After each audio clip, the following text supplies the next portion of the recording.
Hello students, in last classes we discussed about the plant tissues. Now I am going to give the complete information of the animal tissues. So the animal tissues are classified into four types of tissues. Here you can see very clearly epithelial tissues, connective tissues, muscle tissues and the nervous tissues. So in this class I am going to discuss about the epithelial tissues and also connective tissues till tendons. We see blood and muscle tissues, nervous tissues in the next class. Okay. So first I am starting with the epithelial tissues. The epithelial tissues are the covering tissues. They cover the animal body inside and outside, means the internal organs are covered by the epithelial tissues, and also externally like our skin is also made by the epithelial tissues. So based on the shape of the cells and based on their arrangement in layers, so all the epithelial tissues are majorly classified into simple epithelium and also stratified epithelium. So that may be the squamous epithelium or cuboidal epithelium or columnar. If it is present in a single layer, that is called simple squamous, simple cuboidal, simple columnar. If they are present in layers, they are called stratified squamous, stratified cuboidal and also the stratified columnar. This is very important thing you have to remember. So here we are discussing about the first one, squamous epithelium. So you know that you can observe the diagrams. So in the squamous epithelium, all the cells are flat like tiles on the floor, and in the cuboidal you are observing they are cube shape, and in the columnar they are like columns. So the location is very important. Okay. The squamous epithelium present in the linings of the esophagus, alveoli, and also the blood vessels. So it is present in many forms, like many layers in for the formation of the skin. You know that some and exoskeleton structures like scales and also nails and also hooves also made by the squamous epithelium. So according to the presence of the simple layers or many layers. Okay. Coming to the cuboidal epithelium, it is present in the ureters and in the ducts of the salivary glands to give the mechanical support. And coming to the columnar epithelium, so it is present in the villi of the ileum of the small intestine, and you know the major function of the small intestine is after the digestion to absorb the food material. So this columnar epithelium is useful. So this is about the epithelial tissues and their functions.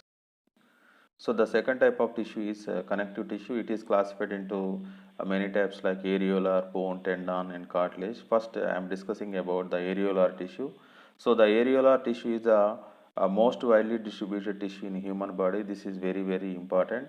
And you know that the cells present in the connective tissue, especially in the areolar tissue, is called fibroblasts. This is very important. So these fibroblast cells, they produce the fibers. These fibers may be the elastic collagen fibers, and these fibers give mechanical support, and they are filled among the gaps of the different type of tissues. And thus it is the major function of the areolar connective tissue is holding of tissues and repairing of injured tissues. So this is about the areolar tissue. The second type of connective tissue is adipose tissue. The cells present in the adipose tissue are called adipocytes, and these adipocytes are filled with fat globules. And this type of tissue is present in between skin and internal organs. That's why generally we say that adipose tissue is present beneath the skin, and it acts as an insulator. This is very important. Means nothing but it prevents the loss of the temperature from the human body.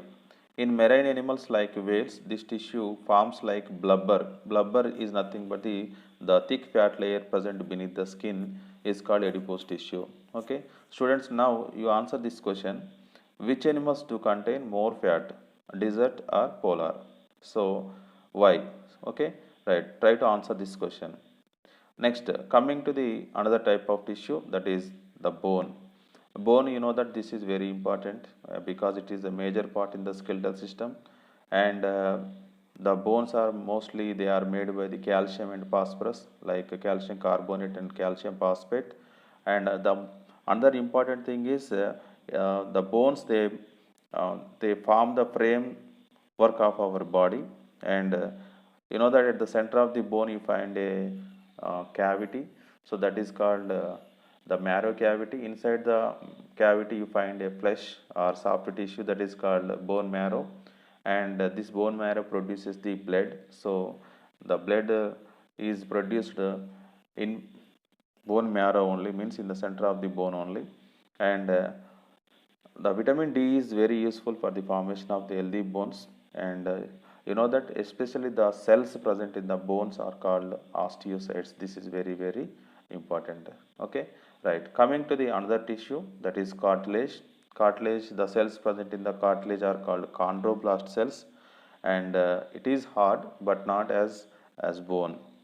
And you know that especially in our means when we are inside the uterus of the mother, our all the bones are made by the cartilage. But when we grow up, so all the cartilages are replaced by the bones. But in some animals like cartilaginous fishes, they like shark fishes, so throughout the life they contain only the cartilage without any hard bones.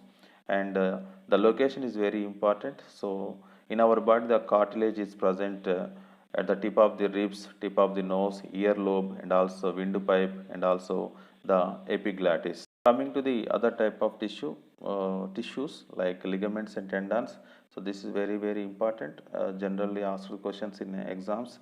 So the major difference between the ligaments and tendons is the ligaments, they are useful to bind one bone to another bone, whereas the tendons are the filaments, they connect the bone to the muscles. And the ligaments, they are elastic in nature, as well as the tendons also, they are elastic, but they are very hard and tough.